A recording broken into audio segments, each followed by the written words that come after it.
Olá pessoal, neste tutorial entenderemos como é que funciona aqui o comportamento de colisões na física Readbody. Eu vou usar a versão 4.3.2, mas pode ser usado aqui esse entendimento em qualquer versão anterior. Eu já criei um cenário aqui onde adicionei inicialmente uma UV Sphere e um plano. Já coloquei nele aqui, como vocês podem ver no modo renderizado, texturas e apliquei um plano de fundo para criar a iluminação que vocês estão vendo. Esses dois objetos servirão para o nosso exemplo. Para poder funcionar com a física Readbody, é preciso que eu selecione o objeto que eu quero inicialmente a ação, que vai ser a bola, e eu quero que essa bola atrite com esse objeto que será o chão. Então, selecionando a bola, eu venho aqui nas propriedades físicas, e aqui vocês vão ver que eu tenho algumas físicas que eu posso aplicar lá no objeto selecionado. Nesse caso é o Readbody, que são os corpos rígidos. Automaticamente ele já traz para mim aqui o tipo Active. Se eu quiser alterar, eu posso só abrir essa janelinha e vocês vão ver que eu tenho também o modo passivo. O que é que diferencia um do outro? O ativo é ação, o passivo é estático. Então agora se eu der o play, esse objeto vai cair e vai atravessar a malha de baixo. Por quê? Porque essa malha de baixo não tem uma física Readbody para ser obstáculo nesse efeito. Então eu tenho que selecionar o objeto de baixo, vir aqui e clicar em Readbody. Aqui, se vocês notarem, ele vai colocar também como Active. Se eu der o play, os dois objetos vão cair, porque estão como Active. Porém, eu quero alterar o de baixo para o modo Passive, que é o obstáculo. Então eu venho aqui e altero para o modo Passive. Dando play, agora vocês vão ver que a bola cai e atrita com a superfície. Eu vou selecionar a bola em cima e vou dar uma rotação de leve pelo eixo Y. RY, dando play. Note que já criei aqui um comportamento diferente do objeto nessa animação, só pelo fato de ter inclinado o objeto pelo eixo Y. Mas o que é que nos interessa aqui? É o comportamento dessa colisão. Onde é que eu vejo isso? Quando a gente seleciona o objeto, vai aparecer aqui nessa aba de propriedades da física Readbody.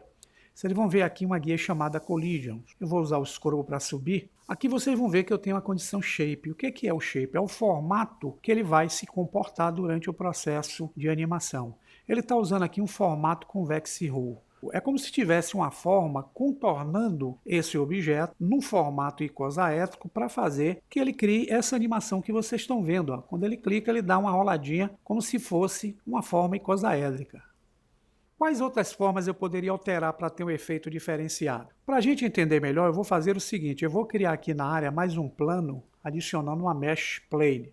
Vou aumentar com a escala, vou inclinar com a tecla RY, vou puxar para cima e vou fazer esse plano ficar aqui nessa posição. Se olharmos de frente aqui, vocês vão ver como se eu tivesse um plano aqui, um plano embaixo e o objeto esfera. Eu vou fazer essa esfera colidir com esse plano primeiro e depois colidir com esse outro. Eu tenho que também selecionar esse plano e aplicar nele uma física que vai ser obstáculo. Então clico em Readbody, em vez de ativo eu uso o modo que Passive. Dando play, veja que o objeto trisca e faz a função de rolar sobre a superfície de baixo. Por quê? Porque ele está utilizando aqui a condição Convex Hull. Repare que ele rola, mas rola como se tivesse uma coisa mecânica. Agora, para eu alterar o comportamento da bola rolando sobre a física, eu volto aqui na guia Collision e posso selecionar nesse exemplo Cylinder. Olha o que é que ele faz. Ele cria no contorno do objeto um objeto invisível que vai dar a condição de fazer o efeito agir dessa forma aqui, como se fosse um cilindro batendo nesse plano e caindo aqui. Então, quando eu dou o play, olha como o comportamento muda. Já tem uma dinâmica aqui totalmente diferente acontecendo. Vou puxar esse plano um pouco mais para cá. Dando play, olha o comportamento como vai ser. É como se ele estivesse rolando com um contorno cilíndrico.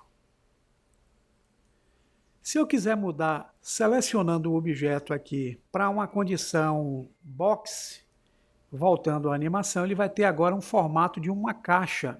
Quando eu dou o play, ele vai se comportar como se fosse uma caixa, ó, girando aqui junto à animação. Geralmente, o que é que mais a gente usa aqui para fazer com que esse tipo de efeito físico ocorra obedecendo a malha do objeto? Eu posso utilizar aqui a condição Convex Rule, tá, pessoal? Mas posso usar aqui, ó, como é um objeto esférico, eu uso o formato Sphere. Se eu der o play agora, ele se comporta como se fosse uma esfera rolando. Outra forma que eu tenho, que é a mais usada, é usar o formato na condição original da forma que vocês utilizarem aqui. Por exemplo, esse é um objeto redondo. Então eu venho aqui em Shape, seleciono a opção Mesh. Dando Play, vai girar como se fosse, ó, uma malha esférica. Agora digamos que eu queira excluir esse segundo plano que está aqui de cima. Eu vou usar o X, vou olhar por uma vista lateral. Se eu selecionar o plano de baixo aqui na Outliner, eu tenho o plano e tenho o objeto que vai fazer o atrito. Dando Player, é dessa forma que a animação vai acontecer. Mas reparem que esse objeto tem como fazer outro tipo de efeito usando aqui essa opção chamada Surface Response. Então, se vocês vierem aqui com o objeto de ação, clicarem na superfície, que é a resposta de superfície, vocês vão ver duas funções, Friction e Bounciness. Se eu tirar essa Friction e vier no objeto de baixo, selecionar o plano embaixo e tirar o Friction também, quando eu der o Player, ele vai girar, mas vai escorregar. Por quê? Porque eu não tenho fricção nem na superfície da bola e não tenho também fricção na superfície do plano. Se eu quiser fazer um efeito para fazer essa bola quicar nessa superfície, eu posso aqui selecionar a bola e onde tem o Surface Response eu posso aumentar esse valor para 1, dando um Player. Vai continuar naquela condição. Então eu seleciono o plano e também aumento o Bounciness para 1. Selecionando esse objeto, vou usar aqui o Ctrl A, Rotation Scale, dando Player. Olha o que é que vai acontecer. O objeto vai quicar como se fosse uma bola batendo na superfície e escorregando porque não tem fricção. Então esses comportamentos são os comportamentos que a gente alterará aqui junto à Physical Read Body, tanto no objeto Active quanto no objeto passivo, para criar outros tipos de colisões possíveis entre um objeto e o outro. Espero que vocês tenham entendido aí a ideia. Bom proveito e bons experimentos.